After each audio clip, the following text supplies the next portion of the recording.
When he came up, I could literally feel the wind. When he lifted up, I could literally feel the wind blowing off his back when it, came toward me.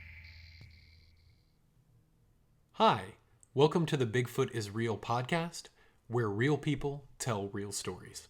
I'm your host, Jordan, and here with me is your co-host, Bo. Today we have James, a Bigfoot researcher from upstate New York.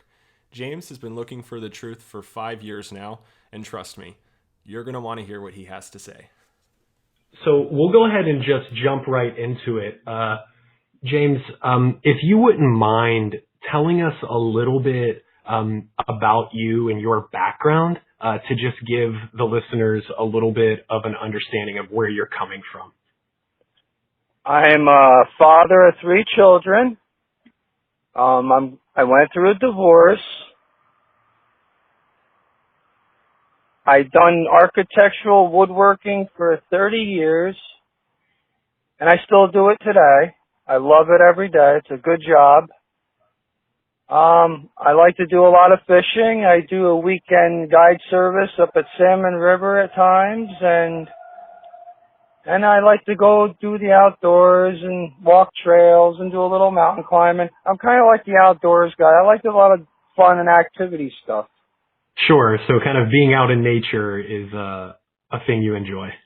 Yeah, I enjoy it. It's pleasurable. And sometimes you never know what you're going to see. Sometimes you see some animals and, you get close to them and get to really check them out and see what they're doing. And it's pleasant up in the mountains sometimes on the vacation weekends that I take. Well, James, it sounds like you've seen more than just animals out there. Yes, I have. Yeah. So, James, have you always considered yourself a believer in Bigfoot? No. I was a skeptic for a long time, even, through high school and growing up. I've heard a lot about it and stories about it. My curiosity was, well, why didn't no one shoot one? Or a car accidentally strike one and it's done for good, but it hasn't been the case yet. But then what happened 5 years ago just threw that whole idea right out the door. So let's talk about that a little bit more. Was that your first encounter? My first encounter was 5 years ago on April, and we had a raccoon problem. It was pretty bad. And I had a friend at work, and she had a live trap she was catching cats in. So I brought it home, and I had set it up off the deck of the porch. And for a couple of days, I was catching them, and I was taking them down a couple of miles and letting them go. Well, one morning I woke up, made some coffee, went out, look, I had another one in the cage. I go back in the house, I'm getting ready for work. Next thing I know, I hear a lot of racket going on outside. So I went outside.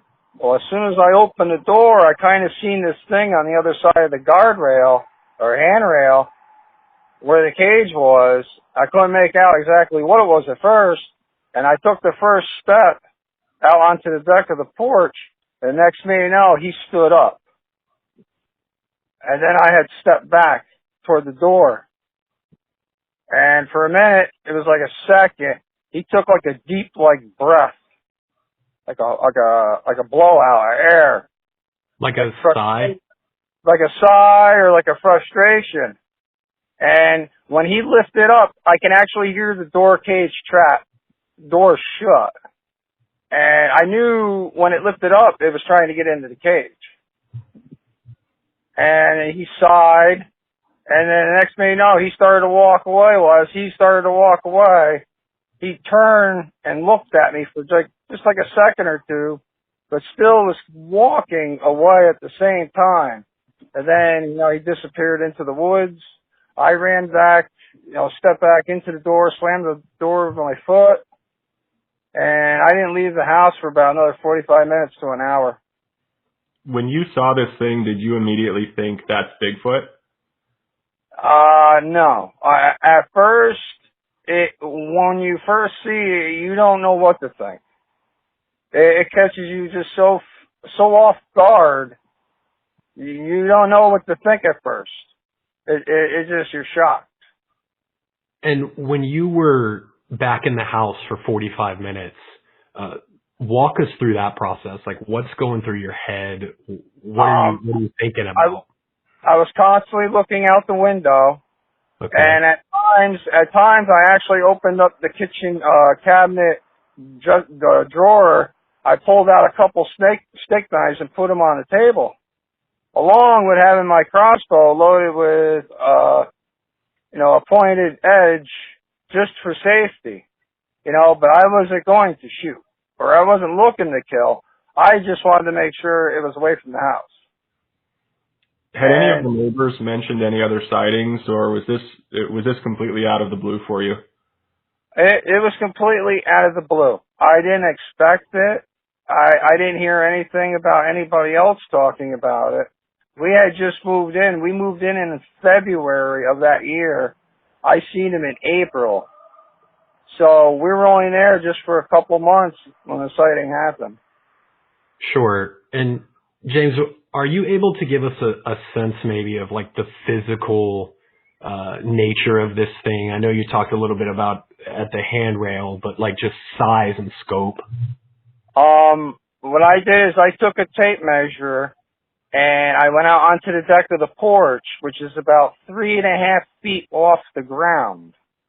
So when I stood out on the deck of the porch and he stood up, he was level with me. Literally level, by eye to eye, but his back was to me. Oh, okay. I took a tape measure and I measured to the ground up to where I was. I got 9 feet 5 inches tall. Well, yeah, that is a large feet. And his shoulder width, I would say, was probably 48 inches, 4 feet. When he came up, I could literally feel the wind. When he lifted up, I could literally feel the wind blowing off his back when it, came toward me. I could smell him. I could see the ticks on his neck. Everything. He made a bad mistake, I think.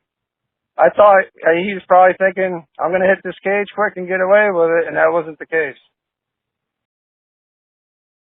About like some ticks on his neck or shoulder area, and the smell. Could you just tell us a little bit, about what he sort of looked like, and what that smell may have been?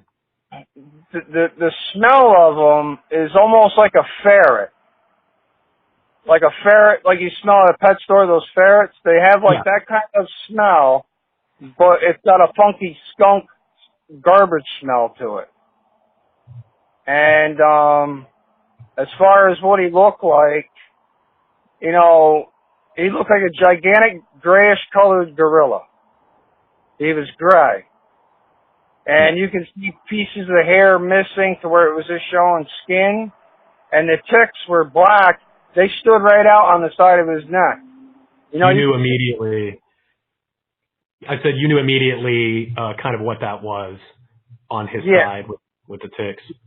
Yeah, and when he turned and looked, and I kept being in the kitchen replaying over and over in my head what had happened, it replayed in my head for at least probably 3 to 4 weeks. When you go back into the kitchen, what's going through your head? What are you thinking at that point?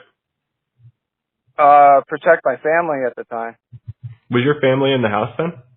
My family, yep, my wife or ex-wife, was sleeping in bed. My kids were sleeping in bed. This happened at around 5 o'clock in the morning. I usually am up at 4:30 in the morning, so it happened around 5. Everybody's sleeping at that time. Did you tell the family what you saw? Not at first. No. Who was the first person that you told? The first person I told was my ex-wife. Did she believe you? At first, I did not tell her it was a Bigfoot. what I told her is that I mentioned, how I was catching the raccoons, and she said, yeah. And I said, something was trying to get the raccoon out of the cage the other day. And she looked at me like, what? And I'm like, yeah, it was huge. And she just looked at me and like, well, did you know what it was? And I'm like, well, I didn't really want to like just spit it out right there at the time because I wanted to be sure myself. It's a tough situation to have a family involvement and an encounter.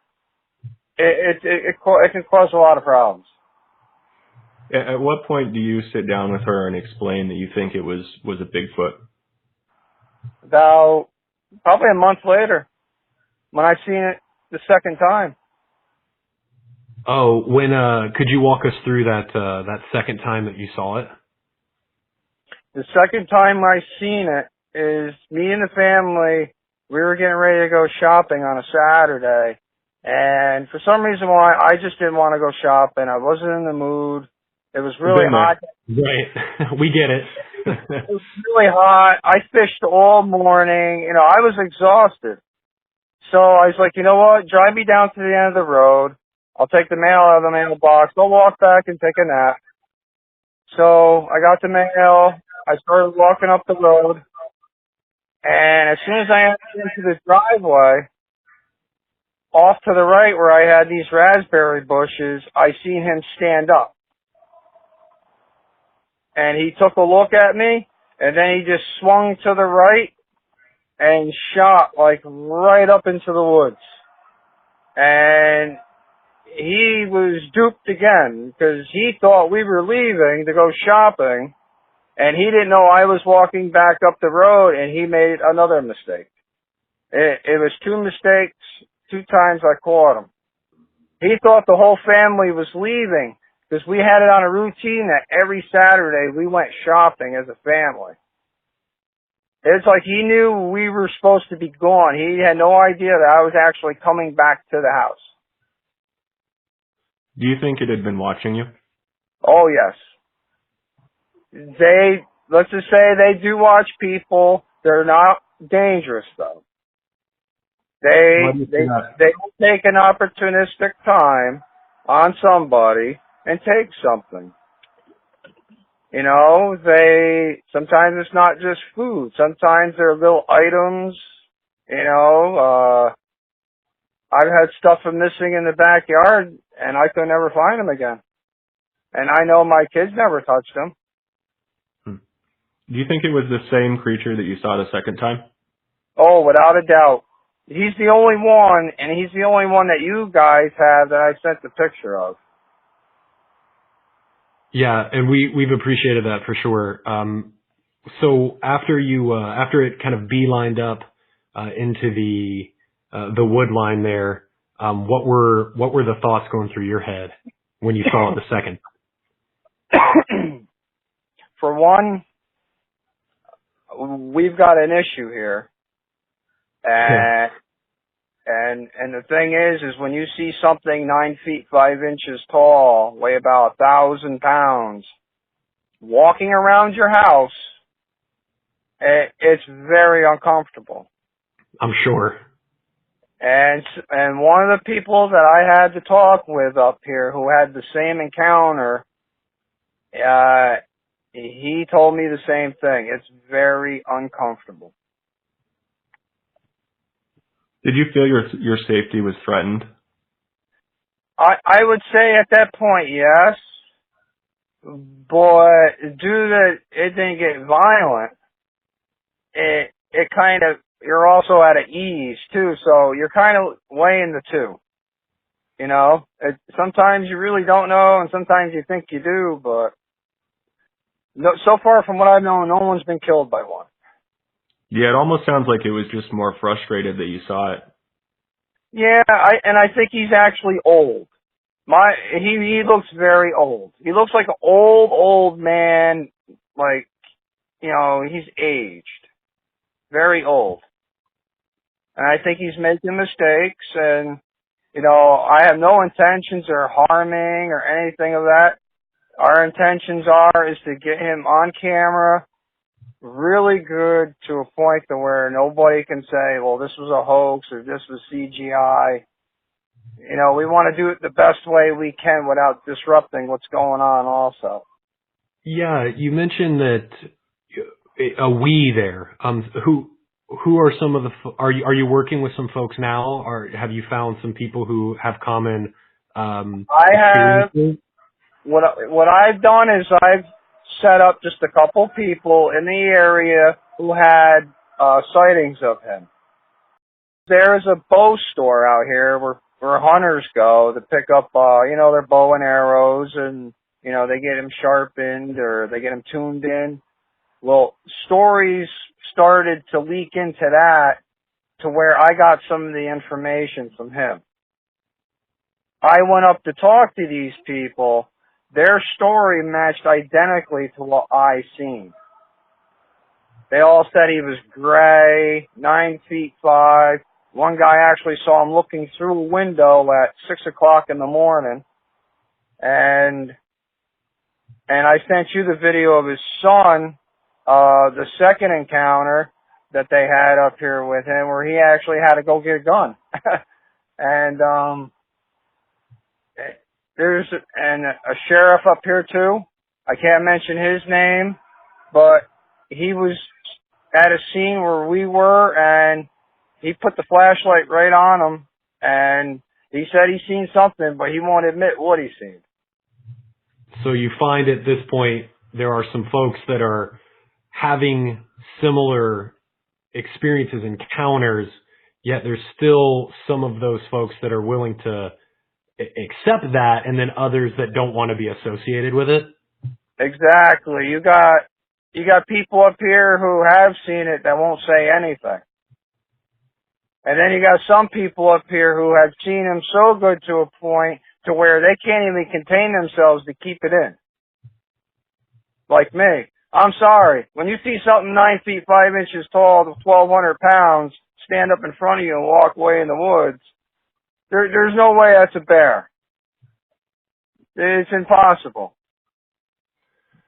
Did you believe your own eyes after that first encounter? Did you think you'd really seen it, or did you go back inside and try to convince yourself that it hadn't happened? I knew it happened. When I seen the ticks and the skin and the hair and the size of his head to the shoulder, it was just, and his arms, it was huge. When you're that close and he stands up and you're like, whoa, you don't forget it. Yeah. So, James, how would you say that this has impacted your life on a day-to-day basis? It made me more active as a person, want to go up here and try videoing him.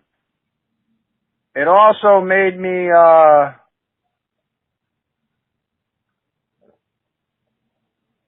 in the other bad way, it destroyed my relationship with my last marriage. It caused a lot of trouble.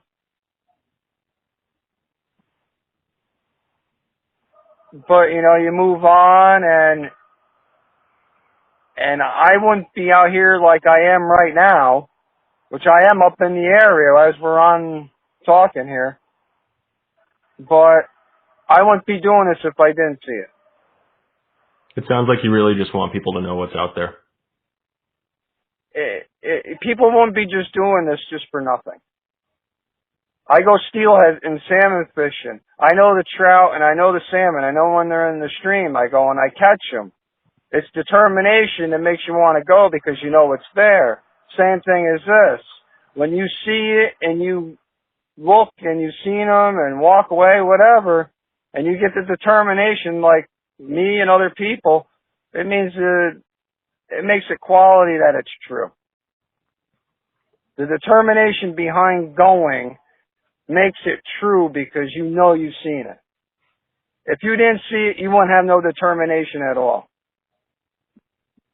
James, what do you think it would take for people to start believing? Is it a photo? Is it a body? What's that?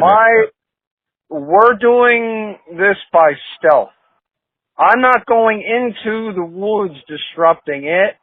What we're trying to do is draw him to us. And we got different methods, and in the one picture that got shot at, we did one of those methods. He came within 10 minutes, caught me off guard to where I couldn't even set up the video. I had to take a picture quick before he shot down to the ravine. That's how off guard and out of, it worked, yes, but it wasn't good enough. And the next time, we are setting up 4 cameras, 4 different angles to get him to come in, get him on 4 different cameras at the same time, at different angles. I can't see them trying to disprove it then. Not this one. No way. When you get that photo, what would be the next thing you would do? If we get him on video? When you get him. When you get him. When you get him on video. As soon as we get him on video, we are not releasing it for a couple months. And the reason why is because we're going to allow first the Bigfoot community and the top Bigfoot researchers to examine the videos, where it was taken, who was a part of it, to make sure that this thing was not hoax, set up, and it was real. And then present it out. Here he is. I want it to be looked at and examined really good before it gets put out. I don't want to jump the gun. Based on all of your research, what do you think Bigfoot is? Gigantopithecus. It is, without a doubt, a Gigantopithecus. Everybody can go out there and say it's a spirit, an alien, something that in a parallel universe. It's not that. You're talking an animal 1,200 pounds, 9 feet tall. When they get down on all fours, they can move quicker than a coyote up vertical hills at 20 miles an hour of a clip, and they can shoot back down just as fast as they've gone up. And then people say, well, why are the trees bent down on angles, leaned on other trees? Why do they do that? Well, a 1,200-pound animal has to knock a tree on an angle so they can run, get momentum to get onto the tree to carry over when they're climbing. And, when you see one move for the first time like that, you understand what their habits are. Yeah, and James, we want to first off really thank you for your time as we kind of wrap up here. But before we go, we'd love to just know, is there any final word or message that you'd like to have said? I just hope that everybody out there who's doing this, I wish them the best of luck. Wish me luck too. Let's finally end this once and for all.